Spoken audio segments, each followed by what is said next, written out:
ഇപ്രാവശ്യത്തെ ബിഗ് ബോസിൻ്റെ കപ്പ് മക്കളെ, ഇപ്രാവശ്യത്തെ ബിഗ് ബോസിൻ്റെ കപ്പ് നമ്മൾ രേണുസുതി കൊണ്ടുപോയി. ഇനി നിങ്ങളാരും അവിടെ ബാരുകാച്ചി നിൽക്കണ്ട. അതായത് രേണുസുതി ഇപ്പോഴും ബിഗ് ബോസിലുണ്ട്, ലാലേട്ടനുമായിട്ട് ഇന്ന് ഡാൻസ് ചെയ്തു എന്നൊക്കെയാണ് പറയുന്നത്. ഞാൻ പറയുകയാണ്, രേണുസുതി തന്നെ ഇപ്രാവശ്യത്തെ കപ്പ് കൊണ്ടുപോയി. രേണുസുതി എന്ന് പറഞ്ഞു കഴിഞ്ഞാൽ എല്ലാം ആലോചിച്ച് ഉറപ്പിച്ച് തന്നെയാണ് ഇറങ്ങിയിരിക്കുന്നത്. അതുകൊണ്ടാണ് ഞാൻ പറയുന്നത് രേണുസുതിക്ക് തന്നെ ഇപ്രാവശ്യത്തെ ബിഗ് ബോസിൻ്റെ കപ്പ്. പിന്നെ മറ്റൊരു കാര്യം ഞാൻ നിങ്ങളോട് പറയാം, വാഴയില്ല എന്ന് പറയുന്നുണ്ടെങ്കിലും എനിക്ക് കിട്ടിയ വിവരം അനുസരിച്ച് ഒരുപാട് വാഴകൾ അവിടെ വന്നിട്ടുണ്ട്. അതായത് ഏകദേശം 10 വാഴകളുണ്ട് എന്നാണ് പറയുന്നത്. എന്തിൻ്റെ അടിസ്ഥാനത്തിലാണ് ഇവരൊക്കെ സെലക്ട് ചെയ്തതെന്ന് മാത്രം നമുക്കറിയില്ല. അതായത് എല്ലാവരും പറയുന്നത് ഇതുപോലെ ഭയങ്കരമായിട്ട് പിന്നെ എന്ന് പറഞ്ഞാൽ സോഷ്യൽ മീഡിയയിൽ ഇങ്ങനെ ഭയങ്കര തരംഗമാക്കണം അല്ലെങ്കിൽ മറ്റേതാക്കണം എന്നൊക്കെ പറഞ്ഞിട്ട് അങ്ങനെ നടന്നവരാരും കാണുന്നില്ല. ആകെയുള്ളത് ഈ രേണുസുതി മാത്രമാണ്. പിന്നെ കുറേ വാഴകൾ, ഈ വാഴകൾ എങ്ങനെ അതിൻ്റെ അകത്ത് കയറിക്കൂടി? ഇവന്മാർ ഏതെങ്കിലും ഒരു തരത്തിൽ വിജയിച്ചതാണോ ഇതൊന്നും നമുക്കറിയില്ല. എന്തൊക്കെ ആയിക്കഴിഞ്ഞാലും ലാലേട്ടൻ പറയുന്നതല്ലോ വാഴകൾ ഉണ്ടാവില്ല, അല്ലെങ്കിൽ പരദൂഷണം ഉണ്ടാവില്ല, അല്ലെങ്കിൽ മറ്റേതുണ്ടാവില്ല എന്ന് പറഞ്ഞു കഴിഞ്ഞാൽ ഇതൊന്നും ഇല്ലെങ്കിൽ പിന്നെ എന്തോന്ന് ബിഗ് ബോസേ? അതാണ് ഞാൻ ആലോചിക്കുന്നത്. എല്ലാത്തിലും എന്ന് പറഞ്ഞു കഴിഞ്ഞാൽ ഒരു 2 വാഴകളൊക്കെ വേണം. കാരണം പണ്ട് കണ്ടില്ലേ നമ്മളെ ആ റാപ്പറും പിന്നെ എന്ന് പറഞ്ഞാൽ ആങ്ങളെയും പെങ്ങളും ഇങ്ങനെയുള്ള കുറേ വാഴകൾ നമ്മൾ കണ്ടതല്ലേ? അതുപോലെ ഒരു പരിപാടി വിജയിക്കണമെങ്കിൽ വാഴകളും വേണമെന്നേ ഞാൻ പറയുള്ളൂ. അതുകൊണ്ട് 10 വാഴയിൽ നിന്നും ഒരു 3 വാഴയാക്കി അത് ചുരുക്കി കഴിഞ്ഞാൽ ബിഗ് ബോസിന് നല്ലതാണ്. ബിഗ് ബോസിന് അതൊരു വലിയ മുതൽക്കൂട്ട് തന്നെയാണ്. പിന്നെ മറ്റൊരു കാര്യം കൂടി ഞാൻ പറയാം. അതായത് നിങ്ങളെല്ലാവരും കരുതുന്നത് പോലെ ഇതൊരു വമ്പിച്ച സീസൺ ആയിരിക്കും എന്നൊന്നും എനിക്ക് തോന്നുന്നില്ല. അത് ഇവരെന്തൊക്കെയോ മാറ്റങ്ങൾ ഇവിടെ കൊണ്ടുവരുന്നുണ്ട്. ആ മാറ്റങ്ങൾ ഞാൻ അറിയിക്കുന്നതായിരിക്കും. ഇതെല്ലാം വരും, അതാണ് നിങ്ങൾ ആലോചിക്കേണ്ടത്. അപ്പം ഇങ്ങനെയുള്ള മാറ്റങ്ങളുമായിട്ടും കുറേ ആൾക്കാർ വരും.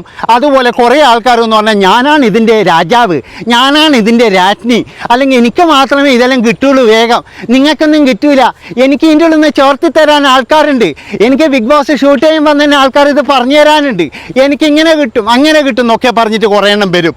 ഞാൻ നിങ്ങളോട് പറയുകയാണ്, അതിൻ്റെ അകത്തുള്ള ഒരു വാർത്ത പോലും പുറത്തു പോകില്ല. ഇവരെല്ലാവരും എന്ന് പറഞ്ഞു കഴിഞ്ഞാൽ ഇങ്ങനെയൊക്കെ ചൊരണ്ടി എടുക്കുന്നത് തന്നെയാണ്. അല്ലാതെ നമ്മൾ വിചാരിക്കുന്ന പോലെ ഇവർക്ക് വാർത്ത ചോർത്തി കൊടുക്കാനൊന്നും ഇവിടെ ആരുമില്ല. ഇന്നലെ ഒരുത്തൻ പറയുന്നത് എല്ലാ കാര്യങ്ങളും ആദ്യം ഞാൻ ചെയ്യും എന്നൊക്കെ പറയുന്നത് കേട്ടു. അതൊന്നും നടക്കൂല, എല്ലാവർക്കും ഒരുപോലെ കിട്ടുള്ളൂ. പിന്നെ വേറൊരു കാര്യം എന്ന് പറഞ്ഞാൽ നിങ്ങളെല്ലാവരും എൻ്റെ റിവ്യൂ മാത്രം കണ്ടാൽ മതി. ഞാൻ സ്വാർത്ഥം തന്നെയാണ്, എൻ്റെ റിവ്യൂ മാത്രമേ നിങ്ങൾ കാണാൻ പാടുള്ളൂ, വേറെ ആരും കാണരുത് എന്ന് തന്നെയാണ് ഞാൻ പറയുക. വേറെ വേണ്ട എൻ്റെ മാത്രം കണ്ടാൽ മതി, എൻ്റെ കണ്ടാൽ മതി. ആൾക്കാർ പറയുന്നതാണ് നിങ്ങളത് മാത്രം കണ്ടാൽ മറ്റുള്ളവർക്ക് ജീവിക്കേണ്ടത്, എൻ്റെ മാത്രം കണ്ടാൽ മതി.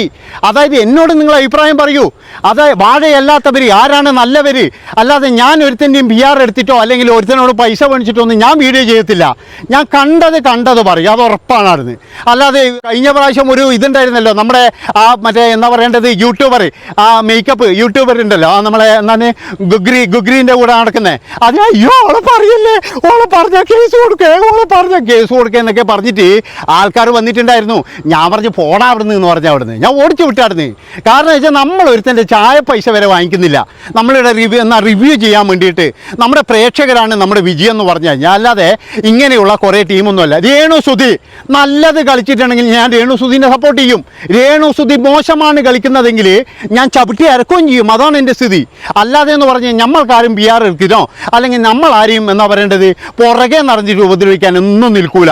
അത് ഉറപ്പായിട്ട് നിങ്ങൾക്ക് പറയാം. പിന്നെ ഇപ്പം ചില ആൾക്കാർ പറയുന്നുണ്ട് രേണുസുതിനെ കയറ്റി വിട്ടത് ഇവിടെയുള്ള കുറേ ആൾക്കാരാണ്, അവരുടെയൊക്കെ അജണ്ടയായത് ഇതൊക്കെ എന്ന് പറഞ്ഞു കഴിഞ്ഞാൽ അവരുടെ PR ആണ്. ചിലപ്പോൾ അധികാരിക്കും, പറയാനൊന്നും പറ്റൂല.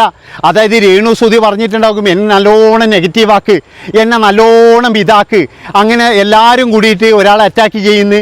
അത് കഴിഞ്ഞതിന് ശേഷം രേണുസുതിനെ കുറച്ച് എല്ലാവരും കൂടിയിട്ട് നല്ലോണം പൊന്തിക്കുന്നു. പിന്നെന്ന് പറഞ്ഞാൽ കപ്പ് രേണുസുതിക്ക് തന്നെ വാങ്ങിച്ചു കൊടുക്കുന്നു. അങ്ങനെയൊക്കെ അജണ്ട ഉണ്ടാകാം, ഇല്ലയെന്നൊന്നും ഞാൻ പറയുന്നില്ല. എൻ്റെ മക്കളെ, ഈ ബിഗ് ബോസ് എന്ന് പറഞ്ഞു കഴിഞ്ഞാൽ ഒരു വലിയൊരു പാമ്പാണ്. ആ പാമ്പിങ്ങനെ വളഞ്ഞിങ്ങനെ വരുവായ്യ. അതായത് ഒന്നുമില്ലാത്തവൻ. നിങ്ങൾ കണ്ടതല്ലേ ഇപ്പം കഴിഞ്ഞ പ്രാവശ്യം തന്നെ നിങ്ങൾ കണ്ടതല്ലേ? കഴിഞ്ഞ പ്രാവശ്യം നമ്മൾ ആരെങ്കിലും അറിഞ്ഞോ നമ്മുടെ ജിൻഡോ കപ്പടിക്കുന്നത്? നമ്മൾ ആരും അറിഞ്ഞിട്ടില്ല. അയാളുടെ അവസാനം എന്ന് പറഞ്ഞാൽ കപ്പടിച്ച് കൊണ്ടുപോയില്ലേ? ആദ്യം തന്നെ ഞാൻ ഓർത്തത് ഇയാൾ ആദ്യത്തെ ഒരു 2-3 റൗണ്ടിൽ ഇയാൾ ഔട്ടാവുന്നതാണ്. പക്ഷേ അയാൾ കപ്പടിച്ച് കൊണ്ടുപോയി.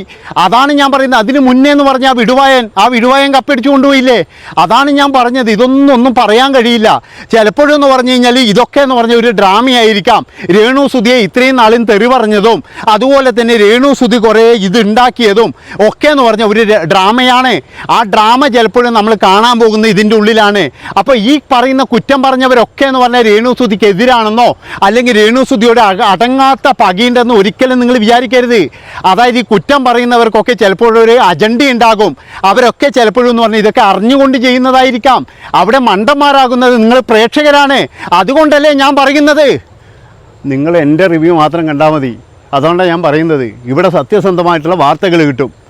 അത് മനസ്സിലാക്കി നിങ്ങൾ ആരും അറിയണ്ട, നിങ്ങൾ മാത്രം അറിഞ്ഞാൽ മതി. ബാക്കി എല്ലാ സ്ഥലത്തു നിന്നും ചിലപ്പോൾ നുണകളായിരിക്കും വരിക. അവർക്കൊക്കെ എന്ന് പറഞ്ഞു കഴിഞ്ഞാൽ ഒരാളെ തന്നെ ജയിപ്പിക്കണം, അല്ലെങ്കിൽ ഒരാൾ മാത്രമാണ് ഇതിൻ്റെ വിജയ് എന്നൊക്കെ ഉണ്ടാകാം. പിന്നെ ചിലപ്പോഴും എന്ന് പറഞ്ഞു കഴിഞ്ഞാൽ ഇതിൻ്റെ ആൾക്കാരെടുക്കുന്നതാ നിങ്ങൾ ഇന്ന എപ്പിസോഡാണ്, ആ എപ്പിസോഡിൽ ഇതാ ഇവർ ഇങ്ങനെയാക്കണേ അവരിങ്ങനെയാക്കണേ എന്നൊക്കെ പറയുന്നുണ്ട്. എനിക്ക് ഒരു ഗ്രൂപ്പുമില്ല, ഒരാളുമില്ല, ഒന്നുമില്ല. ഞാൻ സത്യസന്ധമായിട്ട് മാത്രമേ പറയുള്ളൂ. അതെന്തായി കഴിഞ്ഞാലും ഏതവനായി കഴിഞ്ഞാലും ലാലേട്ടനെ വരെ ഞാൻ വിമർശിക്കും. അതാണ്, ലാലേട്ടൻ എന്തെങ്കിലും പോക്കിരിത്തരം കാണിച്ചാൽ അതിനെ വരെ ഞാൻ വിമർശിക്കും. കാരണം എന്താ വെച്ചാൽ കഴിഞ്ഞ പ്രാവശ്യം എന്ന് പറഞ്ഞാൽ ഏറ്റവും വലിയൊരു വാഴ എന്ന് പറഞ്ഞാൽ ലാലേട്ടൻ തന്നെയായിരുന്നു. അതായത് അവിടെ എന്ന് പറഞ്ഞു കഴിഞ്ഞാൽ ലാലേട്ടൻ്റെ പല കഴിവുകേടുകളും നമ്മളവിടെ കണ്ടിട്ടുണ്ട്. പക്ഷേ ഇപ്രാവശ്യം ലാലേട്ടൻ മാറും എന്നൊക്കെ പറയുന്നുണ്ട്. മാറിക്കഴിഞ്ഞാൽ നല്ലത്.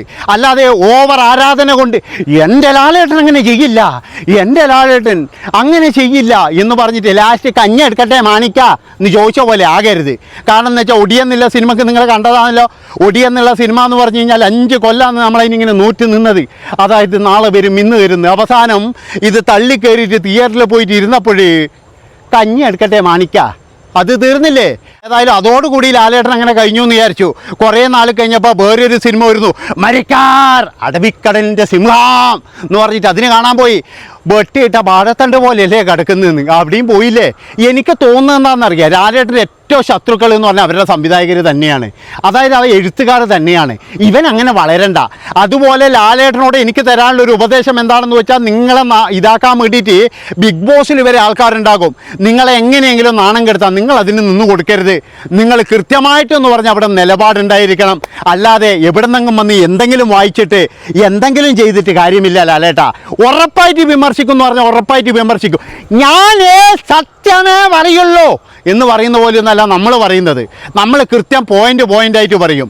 നമ്മളൊരു കാട്ടുതീൻ്റെയോ ഒരു തീപ്പൊരിൻ്റെയോ PR ആയിട്ടൊന്നും നമ്മൾ വരത്തില്ല. നമ്മൾ കൃത്യമായിട്ടുള്ള നിലപാടോട് കൂടിയിട്ട് കൃത്യമായിട്ട് റിവ്യൂ നമ്മുടെ പ്രേക്ഷകരിലേക്ക് എത്തിക്കും എന്നാണ് എനിക്ക് പറയാനുള്ളത്. ഞാൻ ആദ്യം പറഞ്ഞത് എന്താണെന്ന് വെച്ച് കഴിഞ്ഞാൽ, രേണു സുധി കപ്പടിക്കും. അത് അടിപ്പിക്കാൻ വേണ്ടിയിട്ട് ഇവിടെ കുറേ ആൾക്കാർ കഷ്ടപ്പെടുന്നുണ്ട്. രേണു സുധിയെ കൊണ്ട് ഞങ്ങൾ കപ്പ് വാങ്ങിക്കും. കാരണം രേണു സുധിയാണ് ഞങ്ങളെല്ലാം രക്ഷപ്പെടുത്തിയത്. രേണു സുധിയുടെ വീഡിയോ ചെയ്തപ്പോൾ നമുക്ക് ഒരുപാട് റീച്ച് കിട്ടിയിട്ടുണ്ട്. രേണു സുധി ഉള്ളത് കൊണ്ട് ഞങ്ങൾ പച്ച പിടിച്ചിട്ടുണ്ട്.